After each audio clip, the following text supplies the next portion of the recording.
ہم نے ایک پختون امن جرگہ بلایا تھا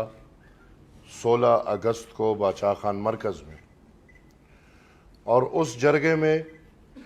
پختون قوم بلا تفریق کسی سیاسی پارٹی کے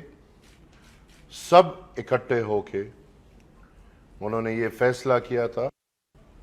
اور اعلامیہ جاری کیا تھا کہ امن کی خاطر سفید جھنڈا اٹھا کے ہم سب یکجہت ہو کے پختونخوا میں اور پھر پاکستان میں اپنی جدوجہد جاری رکھیں گے۔ بیچ میں سیلاب اور بائی الیکشن کی وجہ سے وہ تھوڑا رک گیا تھا، لیکن 2 دن پہلے اسی جرگے کے کور کمیٹی نے فیصلہ کیا ہے کہ وہی امن مارچ کا تسلسل ہم جاری رکھیں گے، اور اس میں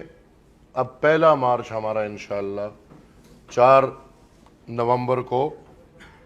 پختونخوا میں موٹر وے پہ ثوابی اور سوات انٹرچینج، وہاں پہ انشاءاللہ سب نے فیصلہ کیا ہے کہ ہم اکٹھے ہو کے اپنے امن کی خاطر نکلیں گے، سفید جھنڈے اٹھائیں گے، پختون قوم بلا تفریق کسی سیاسی پارٹی انشاءاللہ سب نکلیں گے۔